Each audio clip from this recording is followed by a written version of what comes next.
If you're still trying to scale your digital agency the same way you did years ago, you're gonna fail. The game has changed. Ads just aren't performing the same way, and clients are getting savvier. Agencies that are growing in this old way are just gonna run into plateaus or even just go completely broke. Today, we're gonna get into how to scale a digital agency in 2026 and beyond. I'm gonna show you the exact systems and strategies that separate agencies that stay stuck from the ones that actually scale in a predictable and sustainable manner. By the end of this video, you're gonna know exactly what to focus on to grow your agency without wasting time and, more importantly, money. Hey, I'm Nick, founder of Agency Acquisitions. I've been where you are. I've started from scratch, stuck in client chaos, low margins, and burnout. Today, I help agencies scale profitably with the same strategies and approach that I took that scaled us from 0 to 8 figures. So let's start with why most agencies are actually failing to scale today. Traditionally, scaling a digital agency meant 3 key things: spend more money on ads to get more leads, hire more staff to get more clients, and then charge slightly more per client each year to try to keep up with inflation. And for a while, this actually worked, but there's a problem. The costs are now skyrocketing, and client acquisition isn't as cheap or predictable as it was before. Hiring more staff doesn't actually guarantee efficiency either. Most agencies just get stuck in these bottlenecks and communication issues that drag their profitability down and their client retention down. Charging more isn't actually a sustainable way if your delivery isn't getting better. Your results need to now be world-class and in the top 5 to 10% of your market in order to succeed. In short, the old scaling formula is just broken. You can pour more time, money, and energy and still hit the exact same ceiling. But what does the new scaling model actually look like? So here's the first pillar. We have to start with internal training that is so good that you can actually sell it, because part of maximizing your profitability is that you actually will eventually at some point. And what training really means is this: we need to have objective clarity, task clarity, and standard operating procedures that accentuate the way that we deliver day after day. Here's the truth that most agency owners actually ignore. The real product isn't actually the client work. It's the way that your team actually executes the client work, the inputs, not the outputs. Because to make the outputs the best that they need to be, we need to focus on how our team does it. If your processes are invisible, inconsistent, and or reliant on people's memories, you're basically sitting on a house of cards. But if every step, decision, and tactic is teachable, repeatable, and measurable, suddenly your team isn't just running the agency, they become the agency themselves. It's the processes that actually matter, because those are the things that have scale and are leverageable regardless of who's in your business. So here's what you should do.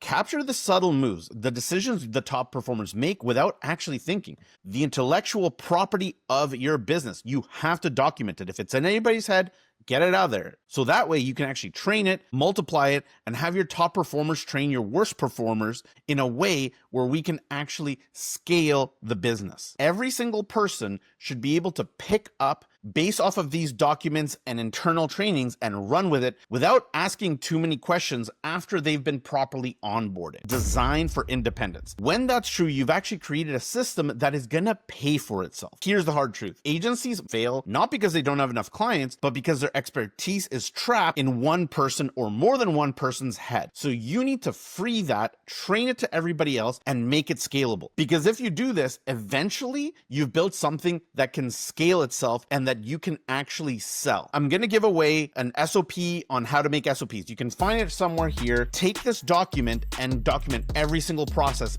using this template. All right, so let's get into the next section, all about scaling and multiplying through our teams. Scaling isn't just about hiring more people, it's about multiplying output with the systems. And here's what this looks like. So this is this section over here. These are the tools that make everything scalable. Number 2 is that we need performance dashboards that are tied to people's end outcomes and how they are expected to deliver not only for the client, but for the agency itself. And lastly, we need feedback loops that are quick internal checks that identify what's working and what isn't. And this really looks like management systems. So let's dive a little bit deeper into what these things actually look like. When we're looking at the right data, what we need to look for is what is the data that we are producing when people are acting on a day-to-day basis. Dashboards and data ultimately come from the behaviors that people do. When people act in a certain way, it reflects in data because we're measuring the outcome of their behaviors, and then we use that data to review and then be able to coach that individual to improve their behavior. And then we're creating this feedback loop. And this is why we got to create dashboards that don't just measure the past, but also can help us predict the future, and then amend those dashboards into objective-based dashboards that show us how people are actually performing on a per role basis. The best way to do this is assign 3 objectives for every single role in the business and assign a metric and a KPI for each objective. That way you can measure the future through the KPIs, the past through the metrics, and obviously the individual's performance through the actual objective. How we cascade that information into every single person is through the management systems, because this is how we connect the data to what the employee is actually doing.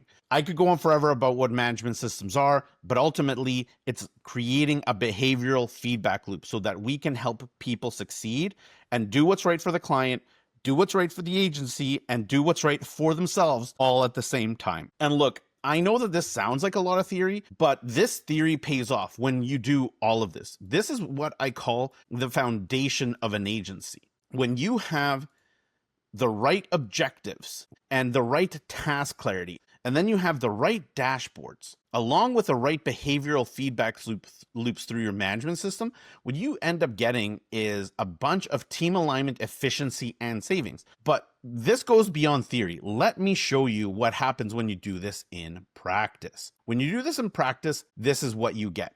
This is a client that went from 3% profitability, and they were struggling. Like, they would kind of go up and down a bit.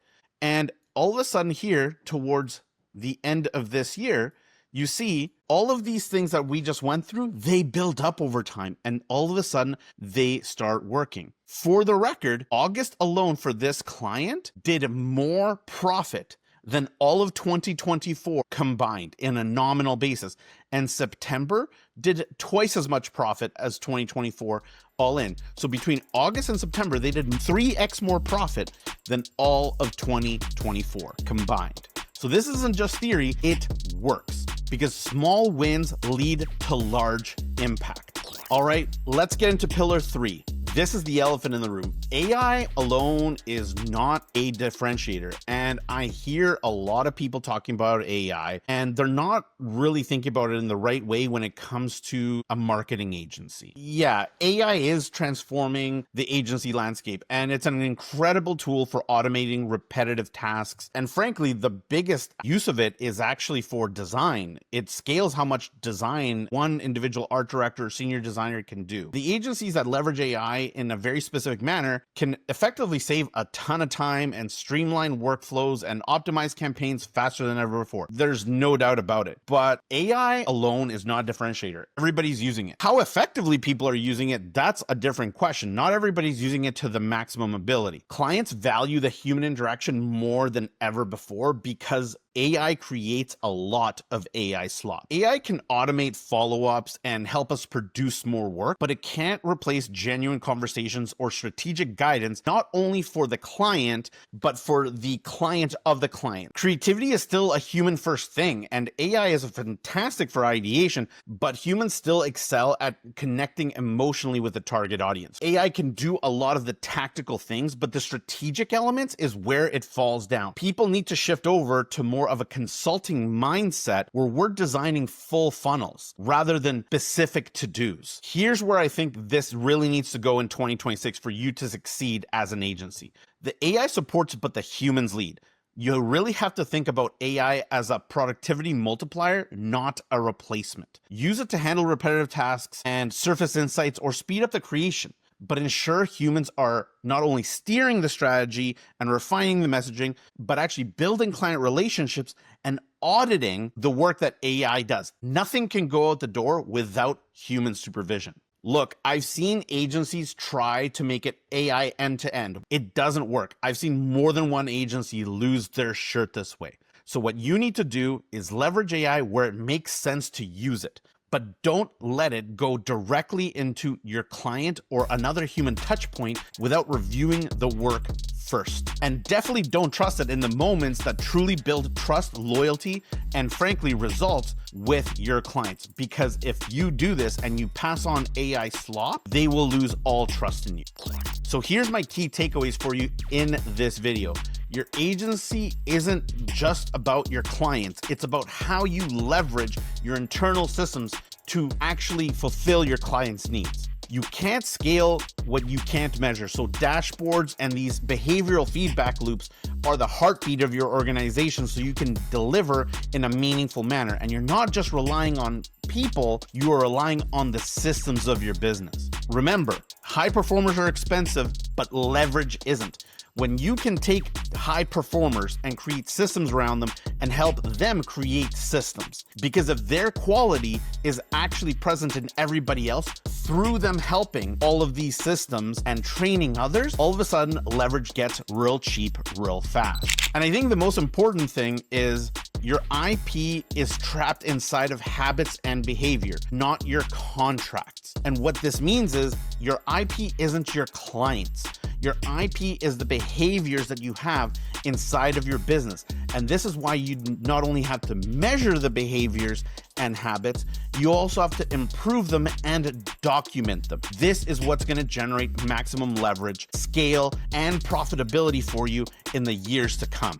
As an added bonus, if you have your IP documented that well, once AI gets even better, you can feed your IP into the AI to create better and better work that nobody else can match. So if you apply everything we just discussed today, your agency isn't just going to survive, it's going to thrive. And if you found this valuable, hit the like, subscribe button, and make sure you watch the step-by-step video on how to scale your agency in the description box.